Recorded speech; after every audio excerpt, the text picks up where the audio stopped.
तोहमत लगा कि माँ पे जो दुश्मन से दाद ले, ऐसे सुखन फरोश को मर जाना चाहिए. دوستانو پرونه په ملګرو ملتونو کې د انساني حقوقو په کمیټه کې اسرائیل نه، هندوستان نه، امریکې نه، د پاکستان بل دشمن هیواد نه، قاسم ګولډ سمیت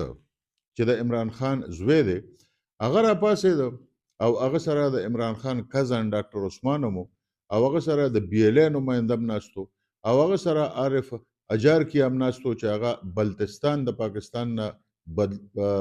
بیلول غواړي او هندو شوی هم دی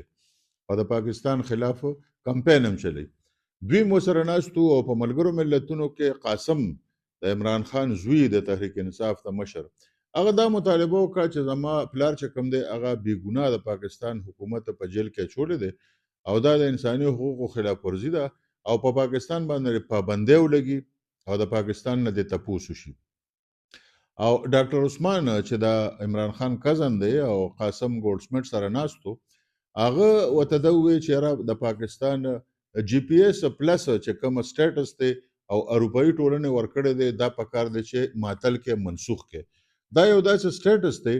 چې د پاکستان څونه برآمدات دي او هغه اروپایي ټولنې ته ځي، دا 30 ملکونه دي، نو په هغې کې په دې باندې ټیکس نشته. په دې وجه باندې د پاکستان په برآمداتو کې لوی حصه چې کومه ده هغه اروپایي ټولنې ته ځي، اروپایي ملکونو ته ځي او په هغه ځای کې پاکستان ته پکې ډېر لویه فایده ده، په ټیکسټایل کې، په برآمداتو کې، په لوبو په سامان کې، طبي آلاتو کې، ګارمنټس کې، څونه چې مصنوعات دي د پاکستان هغه دغلته ځي او دا سټیټس پاکستان له په دې وجه ورکړی شوی دی چې پاکستان یو جمهوري ملک دی او پاکستان کې د انساني حقوقو خیال ساتل کیږي او پاکستان د دنیا یو ډېر اهم هیواد دی. اوس عمران خان دلته په جیل کې پروت دی، وایي زه د قوم دپاره جیل تیروم، وایي زه د قوم دپاره جیل تیروم،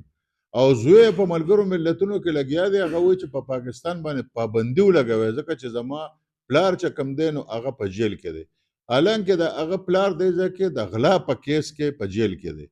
هغه په سیاسي انتقام کې چا په جیل کې نه دی اچولی، هغه باندې باقاعده دا ثابته شوې ده چې هغه د توشخانې نه ګړۍ پټه کړې ده، هغه یې خرڅه کړې ده،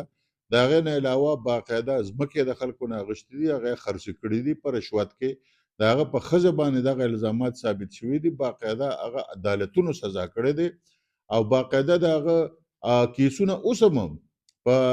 عدالتونو کې چلیږي، د هغه اپیلونه په های کورټ کې چلیږي او هغه د اډیاله په جیل کې پروت دی او داسې جیل تیروي لکه څنګه چې یو سړی په 5 سټار هوټل کې جیل تیروي. د هغه ته خو دونه سہولتونه ورکړي دي چې دغه شان جیل خو بار یو سړی وایي چې ماله دغه شان جیل راکړي او د هغه زوی راپاسي، د جمایما ګولډ سمیت زوی، د عمران خان زوی، هغه راپاسي او هغه دا مطالبه کوي په ملګرو ملتونو کې چې په پاکستان باندې پابندۍ ولګوي او د پاکستان جی پی ایس سیستم چې کوم دی پلس دا ختم کړي او پاکستان نه دا سہولت واپس والی چې دې ځای کې چې څونه په زرګونو مزدوران په ګارمنټس کې او په سیالکوټ کې په طبي آلاتو جوړولو کې، د لوبو سامانونو په جوړولو کې په دې کې کار کوي، د دوی نوکرۍ تباه و برباد شي او د پاکستان برآمدات هم تباه و برباد شي. تاسو سوچ وکړئ چې یو داسې سړی دا مطالبه کوي او د هغه پلار دې ځای کې وایي چې زه د قوم دپاره جیل تیروم. د قوم دپاره جیل نه تیری، ته په غلا کې جیل ته تللی، تا ته عدالت سزا وروړې ده، باقاعده په تا باندې کیسونه چلیدلي دي، ته هسې پسې چا د کوره نه روچت کړی چې دا اډیاله په جیل کې اچولی دی، ستا باقاعده وکیلان دي، ستا باقاعده کیسونه چلیږي، ټولې دنیا ته پته ده چې په کومو کیسونو کې تا ته سزا اورول شوې ده او په هغې کې تا ځان له وکیلان نیولي دي. د دې دا مطلب دی چې ته دا منې چې په ما باندې دا کیسونه جوړ شوي دي. ګنې که تا ویلي و چې په ما باندې دا کیسونه نشته او زما نه سیاسي انتقام اخیستل کېږي، نو موږ سره په بر صغیر کې داسې مثالونه شته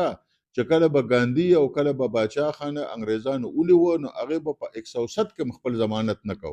وی بیا د ضمانت مطلب دا دی چې زه خو دا جرم منم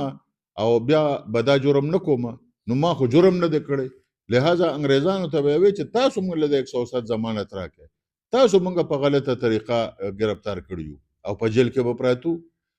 عمران خان خو دې ځای کې ځان له 15 وکیلان ساتلی دي، ښځې هم ځان له 15 وکیلان ساتلی دي، باقاعده په عدالتونو کې کیسونه چلیږي، باقاعده آرګومنټس پکې کېږي، باقاعده فیصلې پکې اورول کیږي، بیا باقاعده په اسلام آباد های کورټ او سپریم کورټ کې باقاعده اپیلونه کیږي. د دې دا مطلب دی چې عدالتي کاروي د خلاف روانه ده او عدالتونه هغه سزا کړی دی. او د انساني حقوقو خدا حال دی چې خلک په جیلونو کې تباہ او برباد شو او هغه په جیلونو کې په لسو بیرکو کې هغه ژوند تیروي او د ورزش سامان هم ورسره دی او خوراک څښاک هم هغه د خپلې خوښې کوي، مشقتیان هم ورسره دي،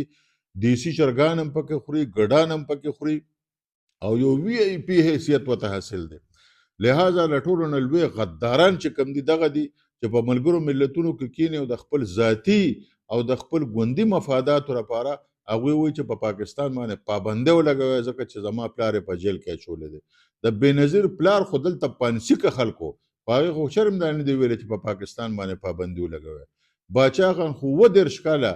د انګریزانو په وخت کې او تقریبا 14 کاله د پاکستان په جیلونو کې تیر کړي دي، خو شرم نه دی ویلی چې په پاکستان باندې پابندي ولګوي. نواز شریف او شهباز شریف لس کاله په جیلونو کې تیر کړي دي او لس کاله جلا وطنۍ کړي دي، خو شرم نه دی ویلی چې په پاکستان باندې پابندي ولګوي.